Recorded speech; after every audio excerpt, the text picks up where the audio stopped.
네, 여러분 반갑습니다.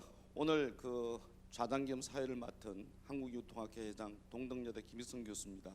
반갑습니다. 여러분 보시다시피 유통 있어 미래유통혁신포럼은 정말 그 유통산업이 매우 새로운 어떤 위기와 어떤 전환의 시점에 와 있습니다. 이런 중요한 시점에 이런 의미 있고 또 우리에게 무언가 시사점을 줄 수 있는 이런 장소와 시간을 제공해 주신 뉴스원 이백규 대표님을 비롯해서 관계자분께 감사드립니다. 예. 그리고 오늘 이 자리는 여러분과 함께 앞으로 미래 유통이 어떻게 나아갈 것인가 중요한 연사분들을 국내에 다 모시고 함께 논의하는 자리입니다. 그래서 상당히 뜻깊은 그런 시간이 되지 않을까 생각이 됩니다. 또 여러분들도 오늘 이 포럼을 통해서 많은 성과를 가지고 여러분 기업이나 또 하고 계시는 여러 가지 사업에 많은 도움이 되기를 저는 희망합니다. 그리고 저는 오늘 사회와 자장을 보면서 그런 결과 나올 수 있도록 열심히 의미 있는 그런 시간이 되고 학습하고 논의하는 그런 장이 될 수 있도록 노력하겠습니다. 그럼 먼저 여러분 잘 아시겠습니다만은 이 바이난트용건 회장은 온라인 쇼핑의 이 종말의 저자이기도 하고요. 이게 베스트셀러입니다. 우리 한국뿐만 아니라 유럽에서도 상당히 또는 미국에서도 상당히 새로운 어떤 미래의 유통산업의 어떤 방향성을 제시하는 것이기 때문에 상당히 중요한 그런 책을 쓰셨고 또 우리들이 많이 읽었다고 저는 생각이 듭니다. 그래서 한국에도 벌써 이번에 두 번째 오시죠, 그죠? 예. 자, 그래서 오늘 여러분에게 뭔가 이 상당히 임팩트를 주실 것으로 믿어 심지 않습니다. 먼저 오늘 그 키노트 스피치를 하게 될 온라이프 사회를 주창하고 계시는 또 주 부제목으로 소매에서 소비자 혁신까지란 그런 부제로 이 주제 강연을 해주실 바이난트용건 교수님을 모시도록 하겠습니다. 의장님 교수죠. 네.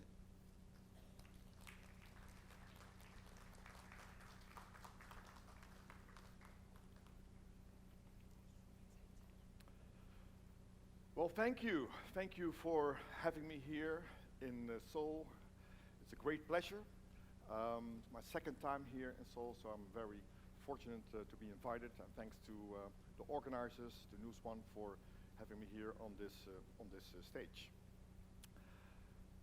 Let me take you back to where I started when e-commerce was just evolving. Now, we all know these adoption curves, right? We all know these adoption curves of new technology, radio, TV, cell phone. And the thing, of course, that is truly amazing is the exponential speed of adoption by new consumers of new technology. And when I take you to my personal adoption of technology, then pretty much this is it. Check it out. Then my first, I have to check. When you look really back at the early stages of technology, then you will see that in the early 90s, 95, technology really was all about digital information. It was about email. It was about playing video games on a global scale. And then generally, but slowly, what happened is that the iPhone came along.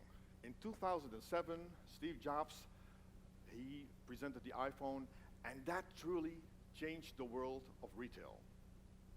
And all of a sudden, from one moment to the next moment, we saw that from digital information, we went to mobile communication. And with mobile communication, it meant that we were talking about sharing information, pushing and pulling information, communication back and forth to people. At this point in time, over 5 billion people are now having smartphones all over the world, and it's growing exponentially. So people all around the world are going about their ways in communicating and talking to each other using their smartphone as in their normal way of life. We send out our messages through social media, we share information, we share pictures.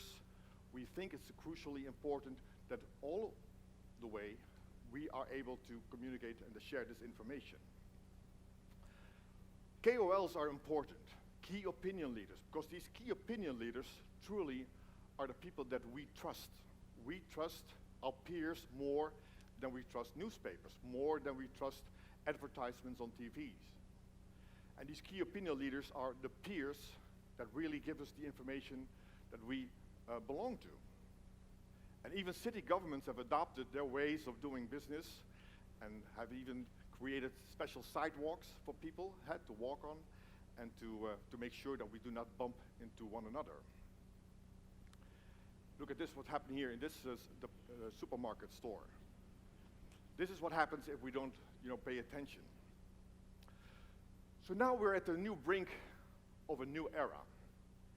So we started with digital information, then we moved to mobile communication, and now at 2020, I dare to say that we're at the brink of a total new era.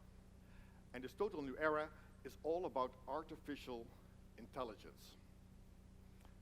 And artificial intelligence gives us the opportunity to combine information with communication, but then in a contextual way. So with contextual information and communication, we are able to predict what's going to happen. And through artificial intelligence, our smartphones will tell us, let's say we're on our way to the airport, and the smartphone will tell us, well, your flight has been canceled. Would you like for me to book your next flight, which will leave about 2-3 hours later?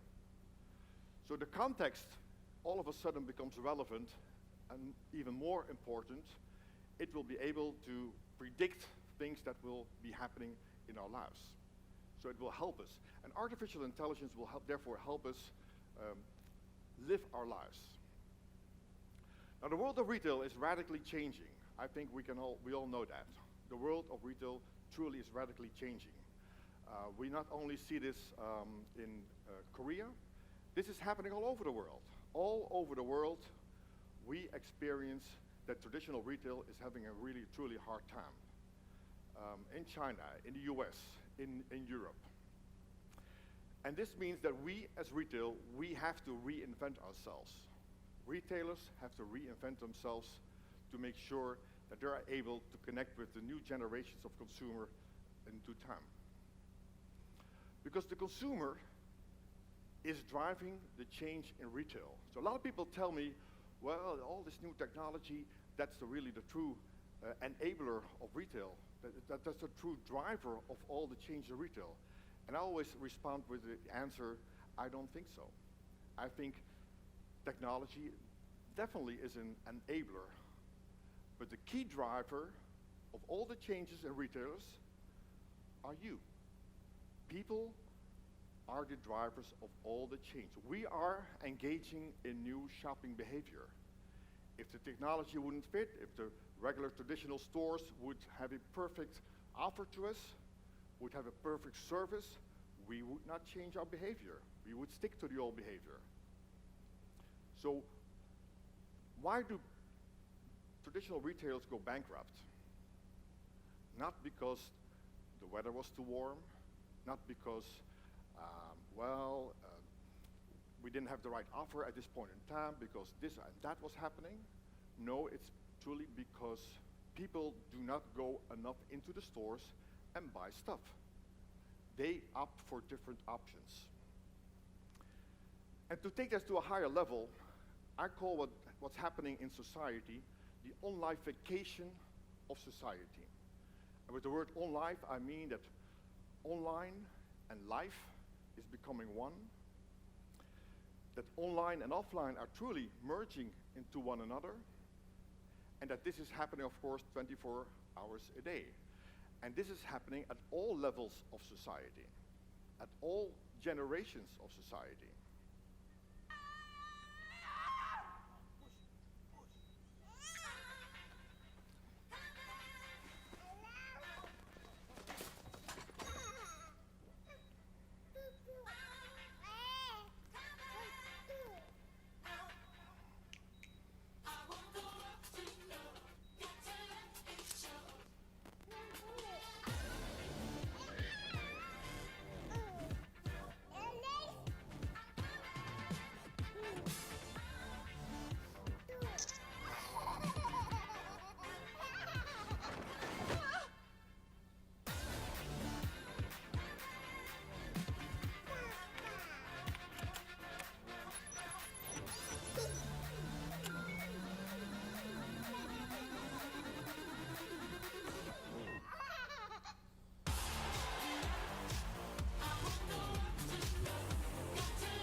So as you can see, new generations of consumers are being born, and they are spending their money in a different way. Check out these figures for online spending all over the world, where we can see, of course, that Asia is by far the largest continent where people buy products and services online, with Europe and the US catching up, but together they're about the same size in spending as the Asia-Pacific area is. And all this online sales, all this new behavior of consumers is triggered not just because people are spending more, in total, more per store visit, per online store visit. They buy more often in online stores, but it's also triggered by the fact that just more and more people are buying online. 2.1 trillion billion people are going to buy online by 2021, according to research company Statista. So the big question now is the end of online shopping. The end of online shopping. Is it truly happening? Now, if you really look well at the subtitle, the subtitle states that it's all about the future of retail in an always connected world. And let me discuss with you three big trends that I see happening in retail worldwide. One is that online and offline are becoming one. I call that on life. It's like been said this morning already. It was Jack Ma, the former founder, the founder of Alibaba, who stated that pure e-commerce will be replaced by the concept of new retail, where it's the full integration of online, offline, logistics, and data across one single value chain. And look, this is a picture that I shot myself in the Gemma stores in Shanghai, where Alibaba, through Hema, the supermarket concept, is truly reinventing retail. Because when online players go offline, they truly reinvent retail as has never seen before. Of course, they combine leisure and entertainment with traditional retail models.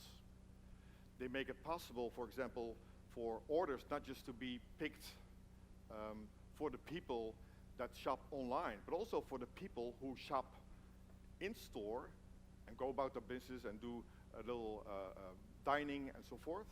And then after their dining, after their lunch or whatever, they will pick up their online bought items in the store, in the Gemma store. A lot of people ask me, how is this possible? How can Alibaba make this profitable? According to Alibaba, and we visited them a few times, it's profitable in this sense, and I think it makes only sense in the fact that the hourly wages of the people that work in these stores are pretty low. So if you look around and you see all these order pickers running around, there's a bunches of them. I think it's only possible because the wages are very, very low. So I think this concept would not work in, let's say, in Europe or here in Korea or in the US. And what tells us that? It tells us that, yes, we do have to adapt ourselves to these new retail models. And yes, these, where new technology is being used, like AI, as I said, like the blockchain. This, for example, is a blockchain sample where we are in a JD shop in Beijing, we checked these potatoes, and of course on the screens we see the certificates where these potatoes were being raised, where these people were able to see what the certificates were, health certificates, the farmers that are involved, etc., etc. And of course, all these orders, also in the JD Fresh stores, are being rolled up to the little magazines, to the little distribution centers behind the stores, where they actually are able to distribute these items within 30 minutes, according to them, having a store operation of a supermarket that is 30 to 40% more effective than in a traditional store. Now, ultimately, online and offline will come together. They will merge into each other. And in due time, we will see that people will go about their own way in terms of online and offline. My children never ask me, Dad, I'm going to do some offline shopping on a Saturday afternoon. They just don't care whether it's online or offline. They just go about their way of shopping. I think online shopping truly, again, becomes just regular shopping. Now, the second trend that I see is that channels and business models are blurring. They're also melting into one another. Now, in the past, we used to have either you were in a B2C business, you were in a B2B business, and what we see now, a new model, which I call a B2C to C2B model. And what I mean with that is that business models are blurring, are melting. Consumers are becoming creators of new products, selling their products in due time to businesses. They're, of course, trading products with each other on marketplaces. And ultimately, all these new business models mean that retail is truly reinvented. And like I said before, when online retailers go to physical stores and open up physical stores, they truly are reinventing retail from the scratch up. Check out Amazon. I shot this video in New York. Amazon opened in Manhattan what's called a 4-star store. This 4-star store means that all their highest selling items in Amazon are now being put in this store, where new technology is being used, where we see that the labels are becoming dynamic, so you can actually see for yourself how these tags are being changed on a regular and a daily and an hourly, whatever basis. So Amazon truly is playing the integration game of technology, putting everything together into this new store. All these concepts that they have been invented over the last few years, they're now being put together into a new concept. And Amazon, of course, as we all know, opened up their Amazon Go stores, which are cashless stores. And it's truly amazing when you go into the stores, you see for yourself and you experience for yourself that you just walk in there and you pick up your item and then you walk out, and then your card, your Amazon account, of course, is being debited. Amazon announced that they will open up 3,000 stores. Now, the people at JD.com, they laughed about this because they announced last year that they will open 1,000 stores, 1,000 of these cashless stores a day. And that's kind of hard to imagine. But it actually is happening. So small, really small stores, pop-and-mom stores, little supermarket stores in China are being retransformed with new technology that is being provided to them by Alibaba, by JD.com, the big players in China, and they truly are reinventing retail. So I went to Beijing to check for myself, so how does this work? Such a cashless stores of JD.com. This is the 7 Fresh store, as you can see. And I walked in there with some people. They're using RFID technology, where Amazon uses video as the technology for cashless stores. JD.com uses the RFID technology. And you just walk in there, putting your smartphone on a counter, and then you just walk in there and you buy your whatever product, and then you walk out and your card is being debited. And I think people will start opting for these choices They will change their behavior, as we have seen in the past years. People are changing their behavior for a few reasons. And one of the reasons is because for ease of business. If things are being made easier for you, you are willing to change your behavior. If you save some money, then also you are willing to change your behavior. And sometimes things become just a sample, a usage for yourself, because it becomes common knowledge, and then you also are willing to change your behavior. Now, technology is being provided by big companies, but it's also available for small, medium enterprises. And what we see here in this sample, for example, this cheesemaker in Holland has opted for some new technology and is able to use that technology because of the sons of this cheesemaker are helping them, is using this technology to make it possible to sell his cheeses all over the world. So here you have a small papa-mom store selling cheese that is using just a little touch of technology that is suited to this person, that is suited to his business, to sell cheeses all over the world. So you don't necessarily have to be an Amazon or an Alibaba to grab a little bit of the future and to use it in your daily experiences. Another sample is, and this is a crucially important aspect of the new world of retail, is that retailers will have to start to cooperate. Now, this is a street in Amsterdam. And this is a nice shopping area where about 50, 60 local entrepreneurs caught the idea because they were saying to each other, well, we're losing all this business because people come here and shop in our small little 9 little streets on the canals of Amsterdam, and we're losing business because once all these tourists come and they leave, they'll never come back. So they invented a platform which is called 9streets.com. So they started working together. So competitors started working together, collaborating, creating partnerships, and they created their own little platform where they are able to sell their products with one payment system, with one distribution center, etc. So one way to survive for traditional retail is, in fact, to collaborate, to work together. We see it happening on different scales. We see it happening with Walmart, working together with Google. We see it in China, of course, where big players, Tencent and Carrefour, have joined partnerships. But we also see it where small retailers are collaborating in shopping centers, where small and medium enterprises are working together as they were competitors, now collaborating to make a new offer to consumers. Of course, we also see it in, for example, in Kenya, in Africa, where small retailers are working together and using this new M-Pesa, which is a payment system, where they are able to have made possible for small retailers to sell products to people who do not even have a bank account. So ultimately, I think that online retail also means that we can create a more inclusive society.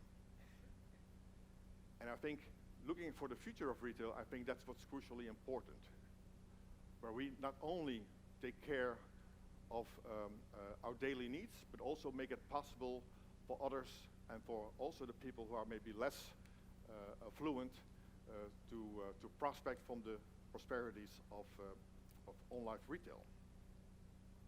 And as we also see, of course, in China, where Taobao villages are being created, and where Alibaba has put representatives in small little villages, where there's just one center in the little village where there are computers, or where there's hardware and software, and where farmers from outside bring in their products and sell those products in that little village center to the people on the coast, thereby creating new floods of income, creating new streams of money going from the rural areas of China to the coast and to the cities in China, back and forth.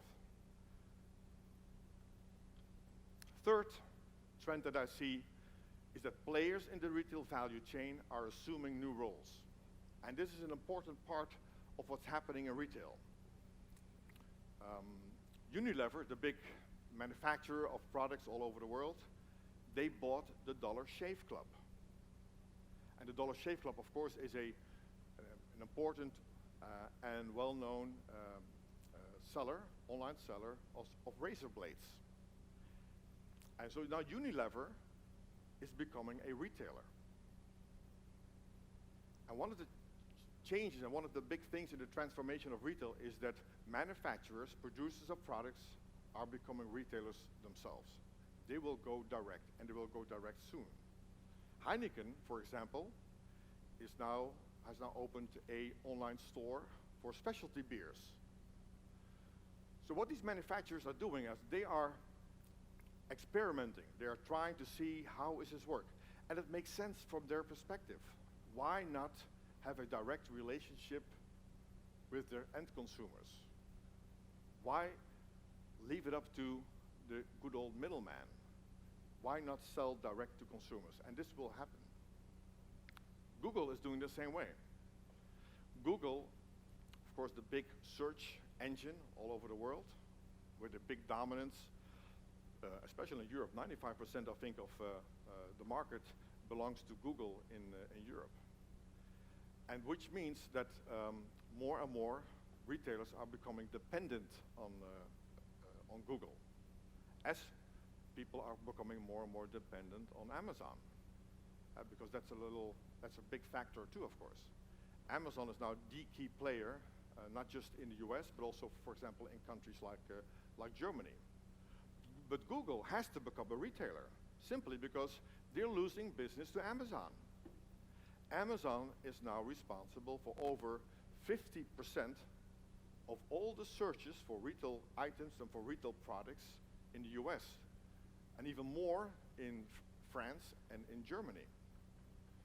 So the only way for Google to catch up is to invest in new types of businesses, as they are doing, by the way. And Amazon, by the way, it's a story on itself. It reaches the hearts and minds of consumers more than any retailer in the world. And I think that's crucially important to understand. Amazon is in a Champions League far beyond regular retailers. And the thing with that is that they are setting the standard for other retailers to follow. Think about your own shopping behavior. Once you have shopped with a great experience, let's say with Amazon, then that is the level of experience that you expect from any retailer that you are going to on the next shopping spring. So they are setting new levels of service that are almost impossible for others to follow. And Amazon is becoming a very dominant player in the market. In the US only, they represent about 7% of all total retail sales. All total retail sales. They are responsible for 49% of all e-commerce in the US. In Germany, it's 45% of all online sales is with Amazon. So they are becoming a very dominant player. And the question there is, what should we as countries, as regulators, what do we feel? How do we feel about that? Do we think this is acceptable?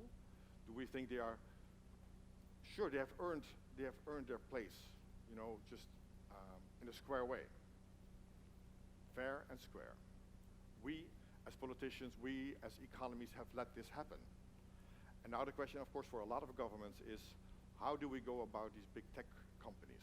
Are we allowing them to keep their dominance and to profit from the fact that they are using all the knowledge that they have gained in one era into another era, into one field of business, into another field of business?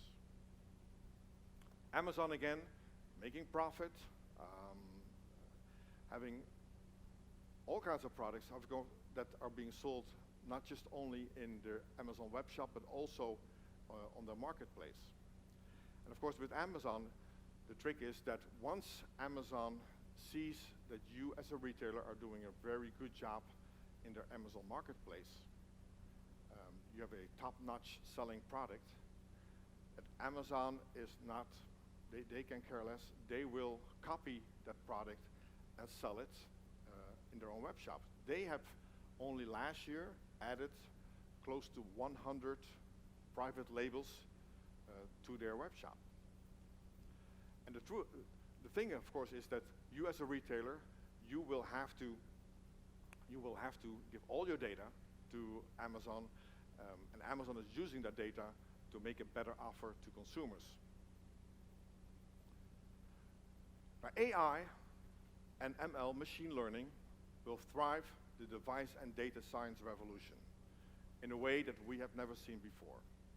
It will drive artificial augmented reality. It will drive virtual reality and Internet of Things applications. The blockchain becoming increasingly important because it provides transparency to consumers, and transparency is what we want. It will drive competitive advantage for retailers. And of course, it will drive and power the smart home speakers that we are bringing into our kitchens and bringing into our living rooms. Virtual assistants and chatbots and whatnot, they are coming into our lives in an unprecedented way. Speaking about that, what is our most precious resource? I think it's time. Time is by far our most precious resource. And saving time is helping us solve a problem. It solves the problem of the paradox of choice. And the paradox of choice, of course, is when, let's say, you go to a store and your wife asks you to buy some teas. Why don't you buy that one green tea bag? My wife sometimes asks me. And once you do that, my wife says, well, get that tea bag, and then I said, well, I'm standing in the store and I'm looking at these tea bags, I have no clue. Now, home speaker devices and AI and machine learning will help solve this problem. Because once you start ordering through a smart home speaker device, obviously the smart home speaker device, Amazon or Google, they will know what kind of green tea you are always buying, and therefore you will buy the right tea. And we will change to this behavior simply because of the fact that yes, it will save us time, it will make our lives easier, and those are the reasons for us to change that behavior. Now, crucially important is, and we have to acknowledge this, that retail is a big data game. We have to know our data. And he owns the interface, owns the customer. So if you have your smart home speaker device either by Amazon or Echo or by Google, it's crucially important that you somewhat are involved in there. Because Amazon ultimately will decide who will be the supplier of these green tea bags. And therefore, he owns the customer also owns the data. And ultimately, he who owns the data owns the future of retail. In Austin, it's 60 degrees with a Alexa? Amazon's Alexa lost her voice this morning, causing a Alexa lost her voice. How is that even possible? We have the replacements ready. Just say the word. And you're sure this is going to work? Yeah. Alexa, show me a recipe for a grilled cheese sandwich. Pathetic. You're 32 years of age, and you don't know how to make a grilled cheese sandwich. Its name is the recipe, you Alexa, how far is Mars? Oh, how far is Mars? Well, how am I supposed to know? I've never been there. This guy want to go to Mars. For what? There's not even oxygen there. Alexa, set the mood. Now setting the mood. You're in the bush, and you're just so dirty, and you're so sweaty, because it's hot in that bush. Alexa, reboot. Alexa, play some country music. Oh, I don't dance now, I make money move. No, Alexa, country music.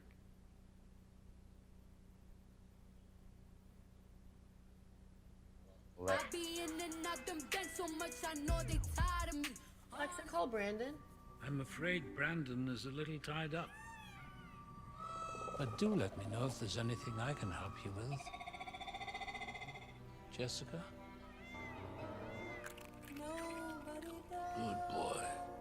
Thanks, guys, but I'll take it from here. So I think we're coming to a new retailer's mantra. And the new retailer's mantra is that retailers should no longer try to fit the customer in their environment.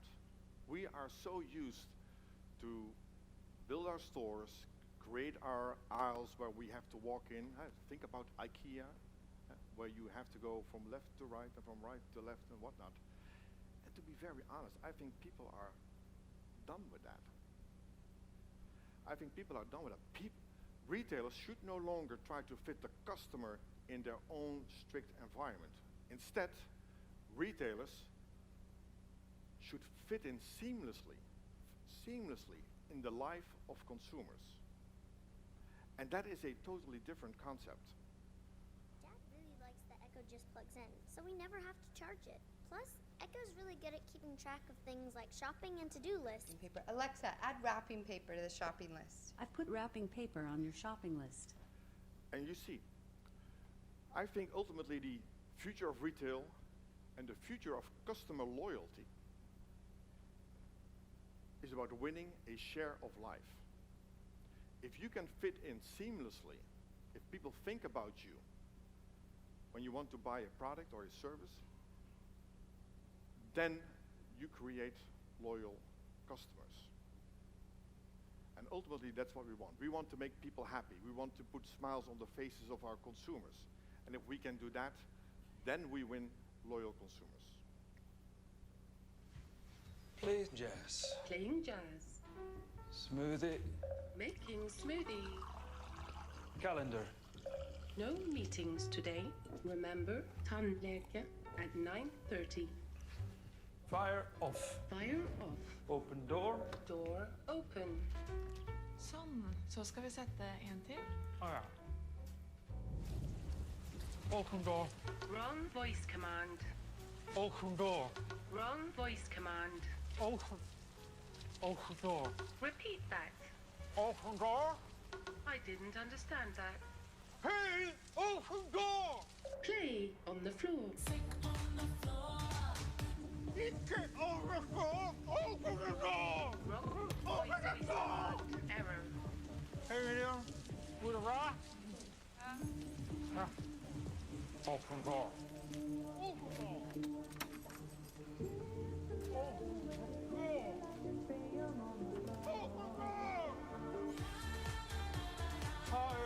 Higher volume. Higher.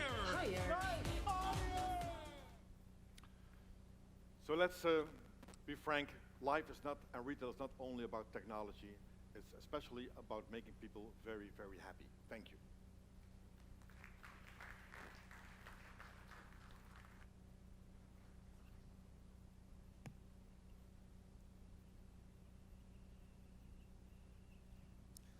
자, 여러분 윤건 의장님 하신 얘기 잘 들으셨을 거라고 생각합니다.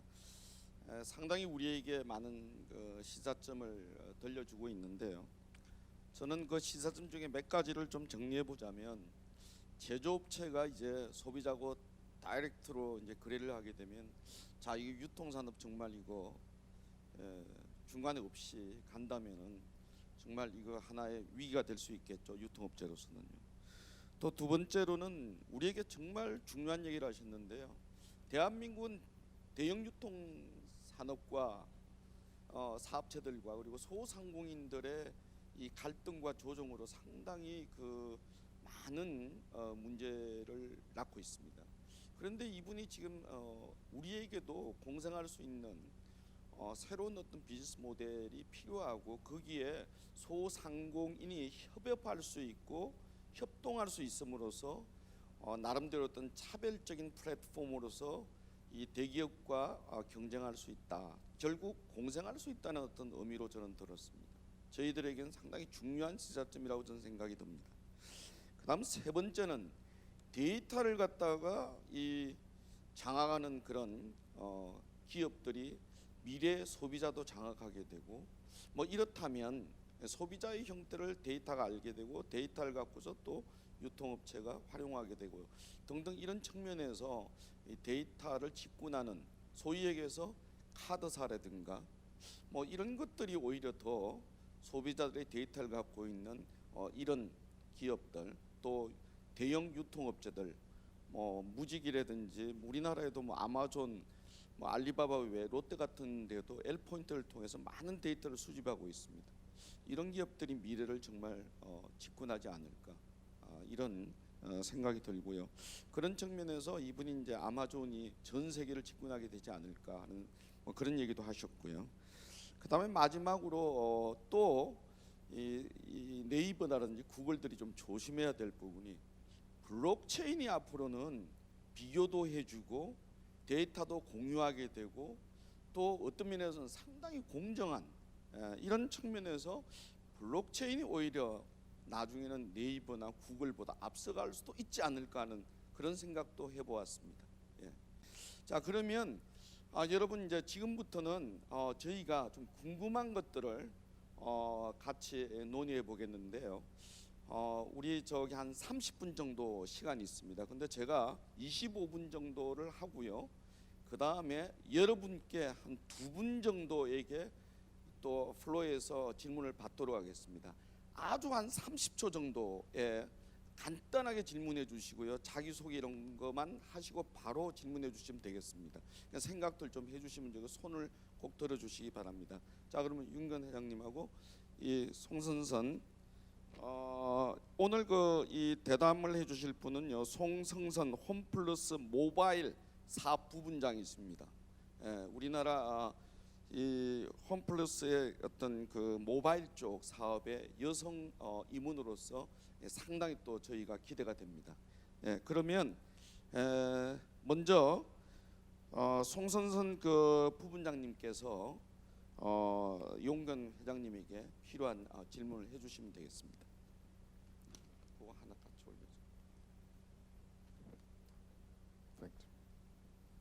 예, 먼저 오늘 강연 되게 잘 들었습니다. 아까 특히 이제 굉장히 인상적인 게 B2C, C2C 이런 것들이 다 연결되고 F2C까지에 대한 부분들이라든지 그리고 결국은 데이터를 갖는 인터페이스를 갖는 내가 고객을 그리고 미래를 선점한다라는 부분에 대해서 되게 많이 공감을 했고요. 모바일 그러니까 이커머스를 담당하는 임원으로서 정말 할 일이 많겠다 이 생각을 많이 했습니다. 그래서 좀 들으면서 근데 이게 굉장히 큰 변화인데 이런 부분들에 대해서 어떻게 보면 그 개인이 여기 계신 분들이 잘 하기보다는 새로운 그 기업가라던가 아니면은 그 최고의 경영진들이 결정해야 될 부분들이 되게 많을 것 같은데 그러한 이런 그 온라이프 시대에 그들이 가져야 될 기업가 정신은 뭐가 있을까요? 어떤 부분들이 중요할까요?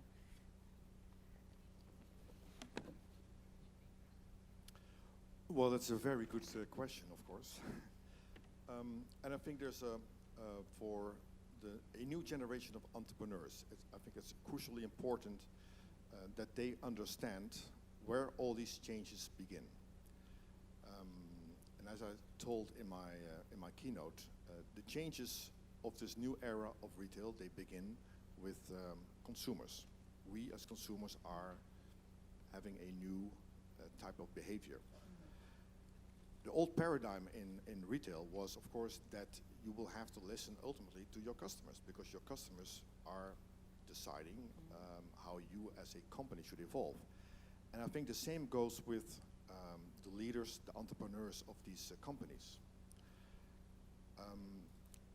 I think that entrepreneurs of new companies will have to, not just have to listen to consumers, but also will have to listen to the people, to the employees that they work for.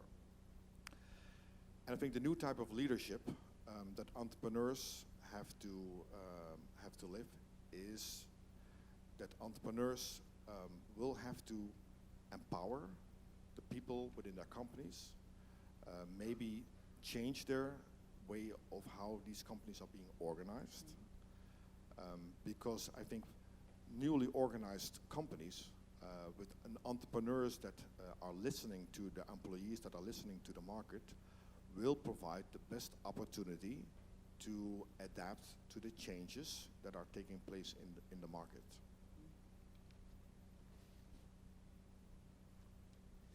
네, 그 말씀 감사한데 제가 조금 개입해서 한 가지 좀 우리 윤건 회장님께 또 하나 묻겠습니다.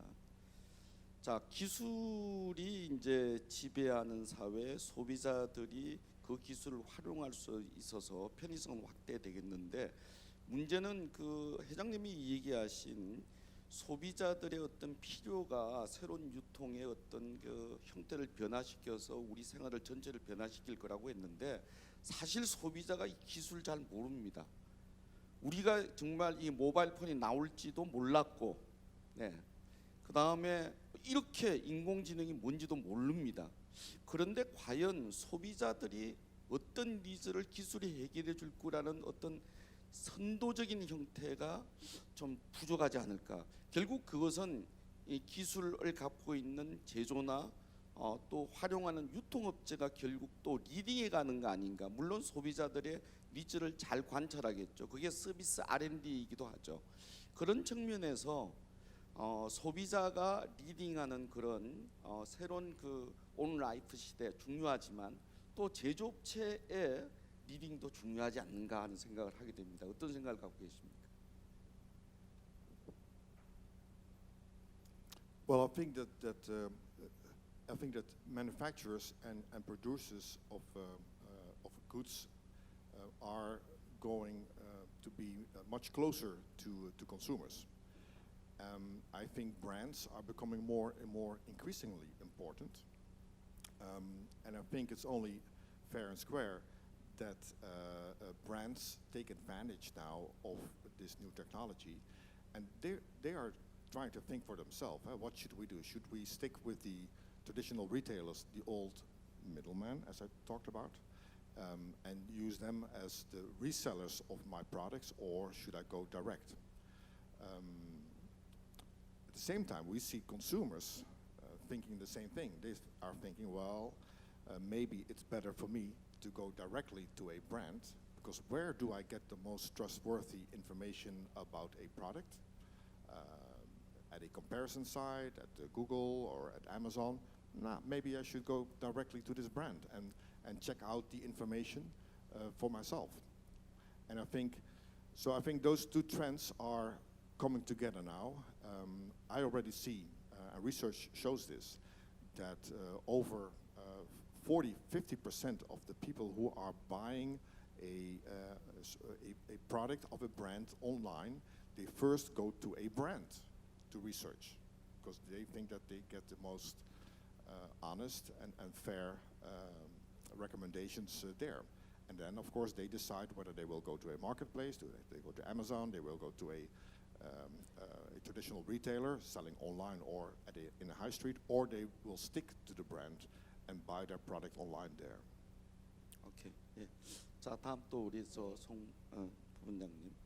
예, 그래서 지금 말씀 주신 대로 어떻게 보면 브랜드와 그러니까 매니팩처러와 브랜드 그리고 이제 유통의 경계가 지금 계속 없어지고 있는 상황인데 이런 필요한 것들을 다 갖기에는 사실 굉장히 어려운 부분이 있는 거지 않습니까? 그래서 그런 부분에서 보면 이미 잘 돼 있는 아까 아마존 같은 데를 이용할 수도 있는 거고 어떻게 보면 직접 구축하는 부분들도 있는데 이 두 개의 장단점이 되게 다를 것 같은데 이 부분에 대해서 조금 그 어떻게 보면 선택하는 기준이라던가 좀 의견을 말씀 주시면 좋을 것 같습니다.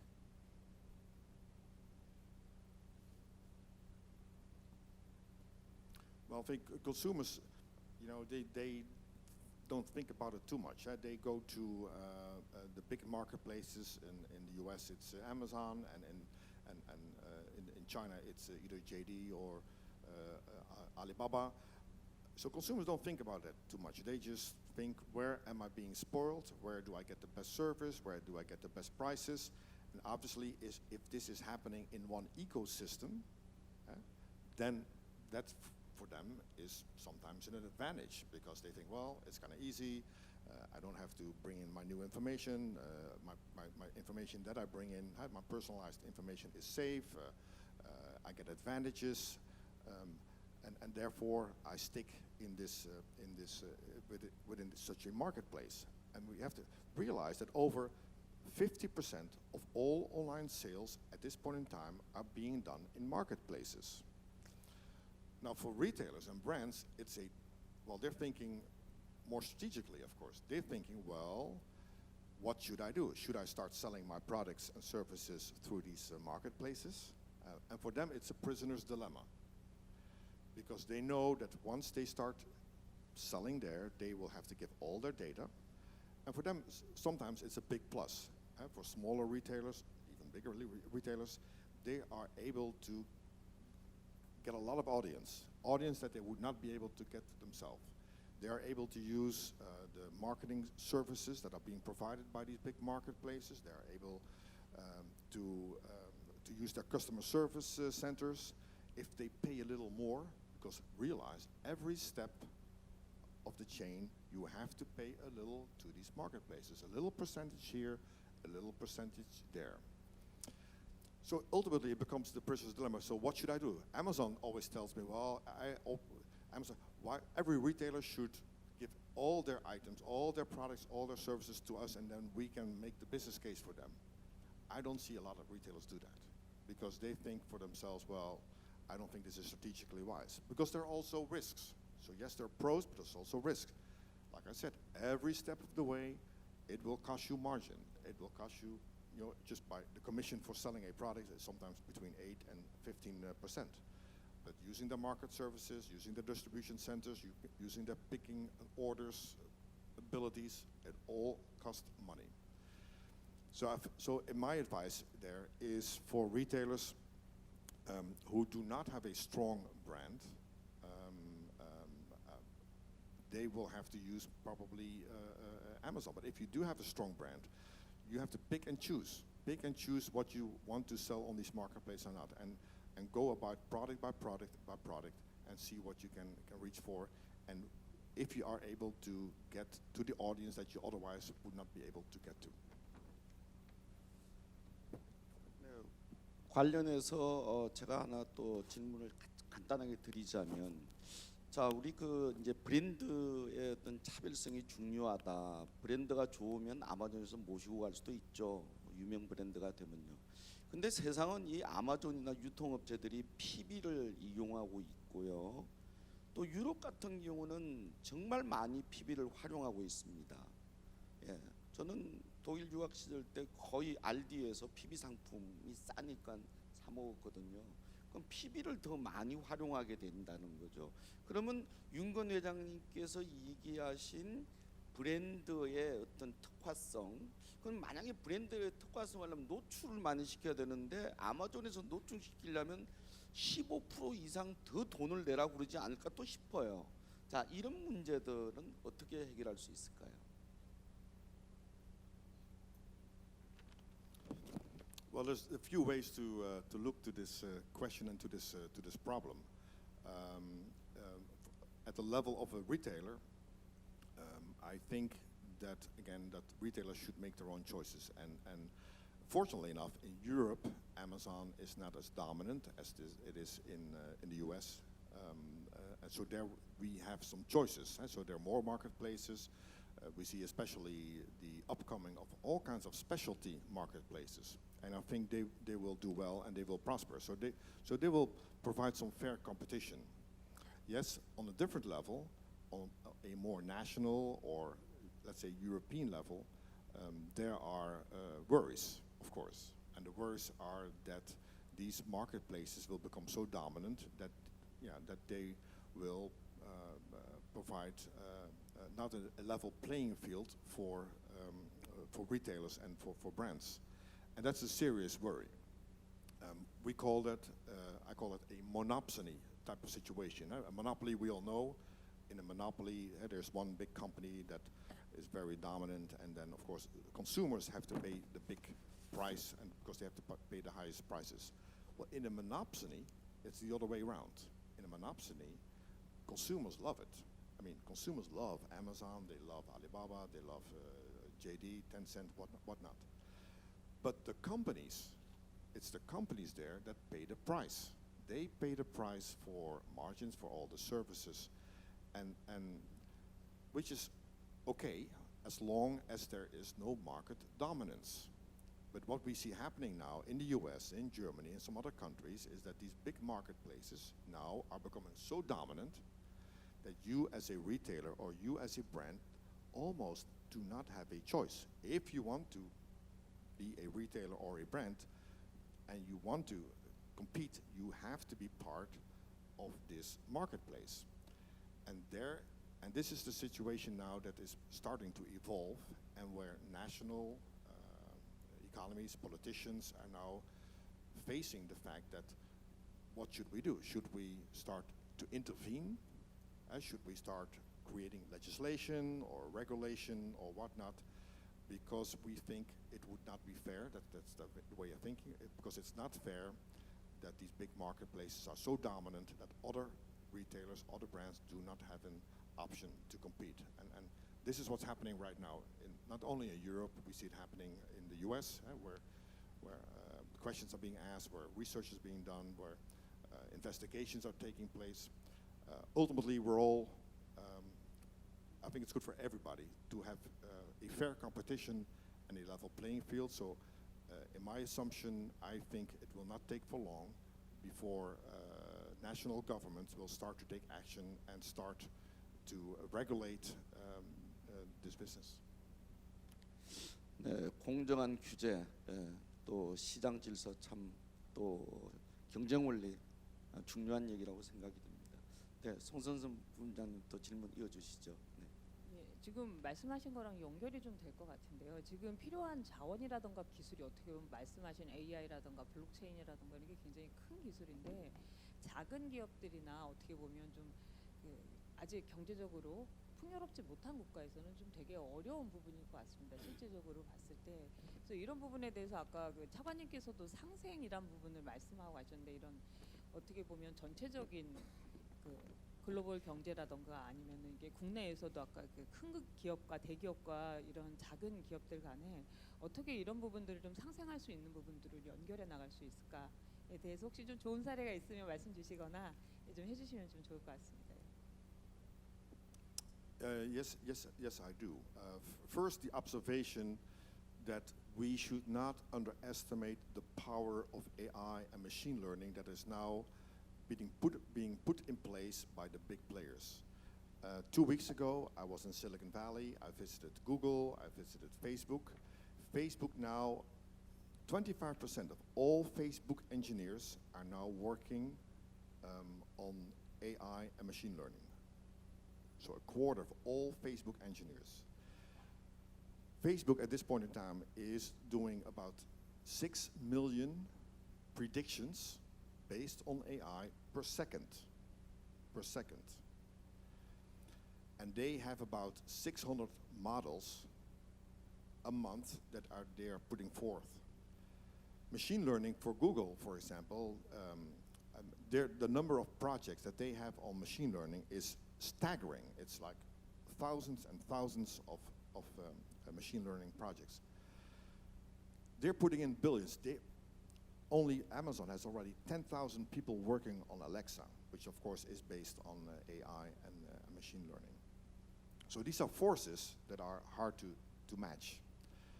Therefore, I think it's crucially important, let's start at the national level, for governments to start invest in big AI projects. And we see that happening, for example, all around the world, but we still see it happen in Europe. Lots of countries now are putting in lots of money for big AI projects. And then going one step down, we also see it happening with retailers. I talked about cooperation, I talked about partnerships, and I think this is the type of partnership that retailers should look for. Big retailers here in Korea and all over the world, they should start collaborating. They should start working together, because you can think that you can do it by yourself, but there's no way. You have to work together and collaborate and put funds together to make this possible.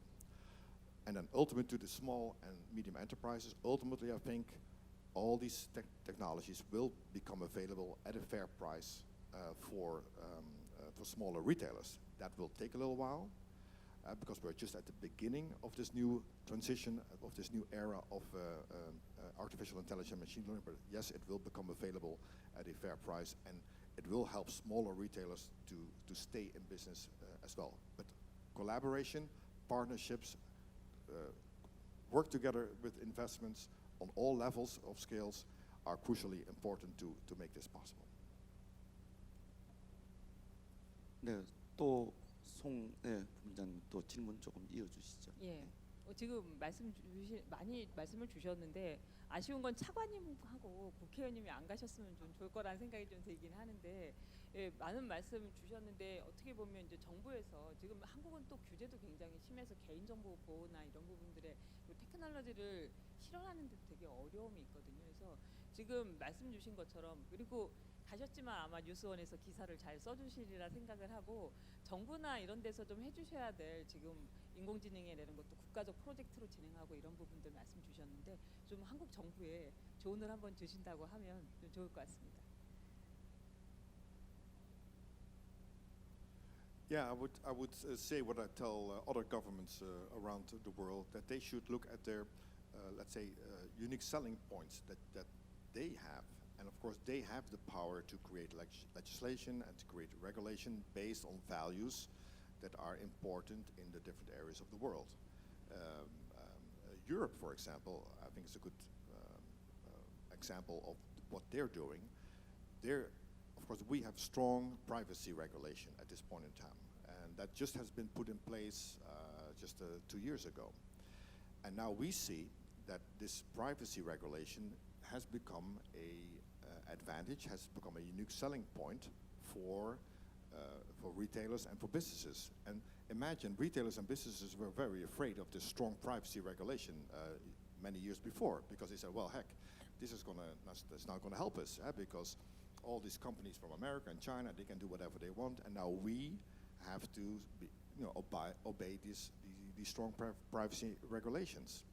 But now they have turned around. They are now saying that this is a good thing that's happening because it provides a level playing field all along Europe. As a matter of fact, we see other governments from all over the world now looking at Europe, seeing this as an example of how they can help, how legislation and regulation can help providing an environment, a level playing field environment that's good not just for nationality, for an economy, but also for regular retailers and brands that are operating in the world. So yes, I think, so my advice to national governments would be to look at what makes your market unique and how to put the values that you have as a market into legislation, thereby creating a level playing field for all parties, including the parties that are coming from abroad, because they have to be regulated. And of course, you have to make sure that you make it that they have to obey these rules as well. So if you don't do anything about it, if you don't give out fines and whatnot, it's not going to work. You have to be strong and tough. 네, 그리고 제가 간단하게 하나 질문하겠습니다.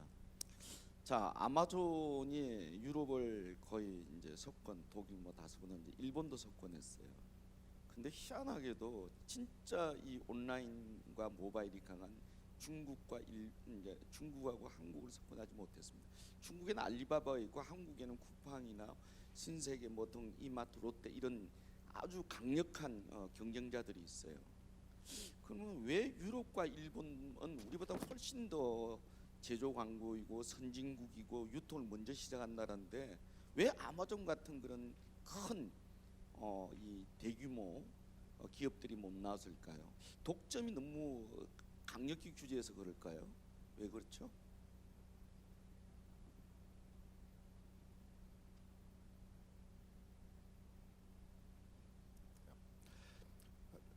Why does, for example, Europe not have these big players? I think Europe, of course, is a special case simply because we consist of 28 countries. But you see big differences in these countries. Take Germany, because in Germany is the exception. In Germany, Amazon is a truly big player. And that is because the traditional retail industry, which was very much dominated by mail order, well, they kept asleep for a long time. So they thought that the world would not change. And that gave Amazon the opportunity, and they won that Square and Fair had to become a big player. Now in other countries, there's not a dominance of, let's say, of Amazon or one of the Chinese players. Yes, they're big, but they're not a dominant players because other retailers saw the opportunity and they created their own marketplaces, and the diversification of all these retailers and brands is so enormous that consumers still have a fair choice to deal with. I think for most countries, it is a fact that there are also national players that have become bigger.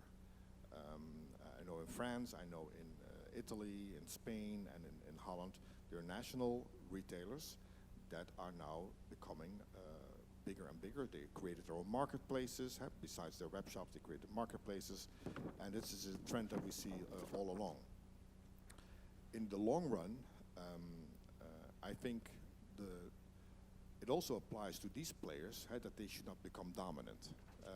I think it will take some time. I think the winner takes all concept, therefore, is still a few years away in Europe.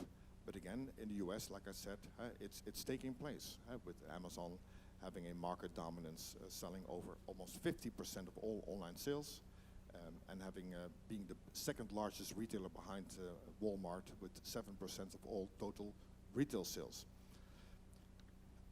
Ultimately, it's up to the consumer to decide. And it's up to national legislators to either to step in and to do something about it. But most importantly, it's for retailers like here in like we're here together, to come up with answers to the ultimate service level that Amazon and others are providing. It's up to retailers and brands here today to come up with the best pricing, to collaborate together, and thereby creating an alternative for these companies. And that might be in a coexistence, of course, with traditional retailers in the high street who have to go online, online retailers that go offline, and I think that whole new ecosystem has to be created from scratch. Of course, taking all the goods that we have already, but bringing in the new technology that will help staying attached and winning the loyalty of new generations of consumers. 감사합니다.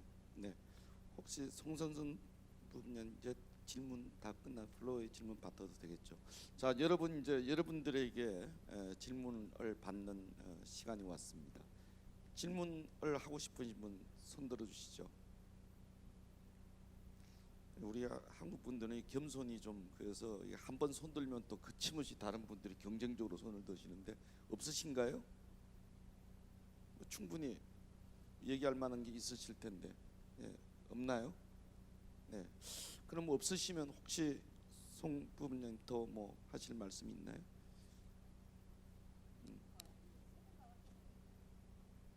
하나의 추가적으로 세대가 이제 많이 바뀌고 고객이 이제 바뀌는 게 사실 가장 크고, 한국도 보면 1인 가구라던가 그 밀레니얼 시대를 지나서 이제 Z세대, G세대라고 하는 친구들까지 나오고 있는 상황인데요. 또 하나의 문제로는 이제 한국도 굉장히 노령화가 빠른 사회입니다. 그래서 그 어떻게 보면 이제 그분들한테 이 나오고 있는 이 테크의 빠른 속도가 저희한테도 힘든데 계속 힘들 것 같아서 그 리테일러로서는 그 젊은 새롭게 나오는 타겟 고객도 중요한데 이 올드 세대들을 어떻게 케어하고 같이 비즈니스를 해야 될까에 대한 고민들이 되게 많이 있거든요. 그래서 어떻게 보면 선진국이 더 먼저 노령화가 진행이 됐을 텐데 그런 부분들은 어떻게 보시는지에서 좀 조언을 주시면 좋을 것 같습니다.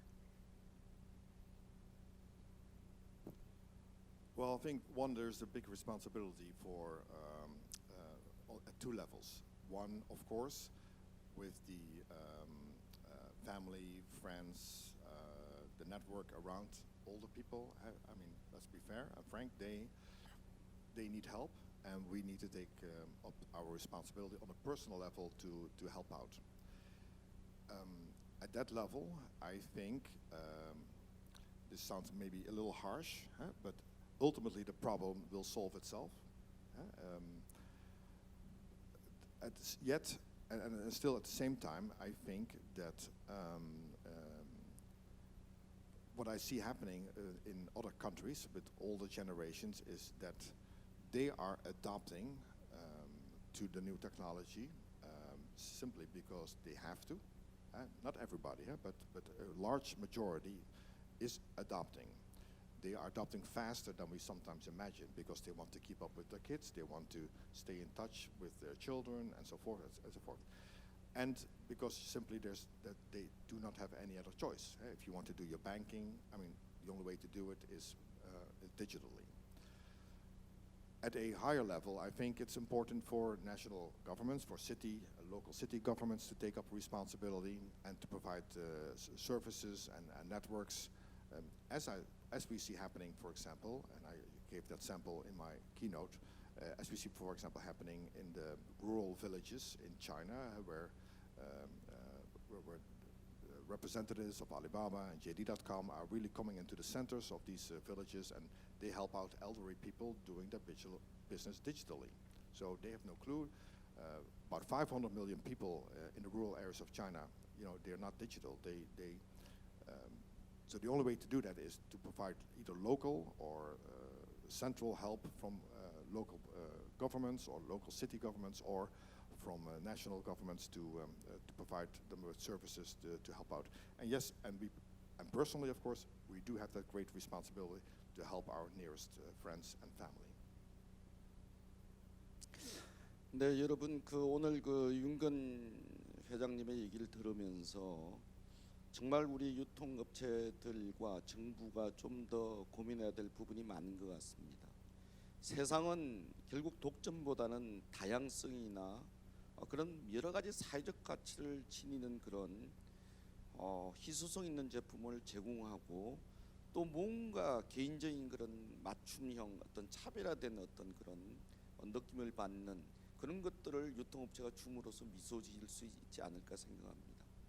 우리나라도 소상공인, 중소협력업체, 대기업들이 함께 잘 공생할 수 있는 그런 지속 가능한 규제 시스템이 좀 필요할 것 같습니다. 정말 너무 규제하게 되면 시장 원리에 또 맞지 않으면 전체가 다 유통산업이 또 공멸하는 그런 위험이 있을 수 있습니다. 그런 점에서 정말 많은 시사점을 제공해 주셨다고 생각합니다. 그리고 사실 오늘 윤건 회장님께서는 저희들에게 질문지를 미리 받으셨는데 제가 정말 엉뚱하게 여러 개 질문을 하셨는데 정말 고수는 맞는 것 같아요. 아주 편안하게 잘 대답을 해주셨습니다. 정말 저희들에게 많은 임팩트 있는 그런 시사점 제공해 준 것 다시 한번 깊은 감사를 드립니다. 여러분 어떻게 이 시간 또 이 대담이 즐겁고 유익하셨습니까? 네, 그러면 감사합니다. 이것으로 마치겠습니다, 여러분. 좀 이따 또 2부에서 뵙겠습니다. 네.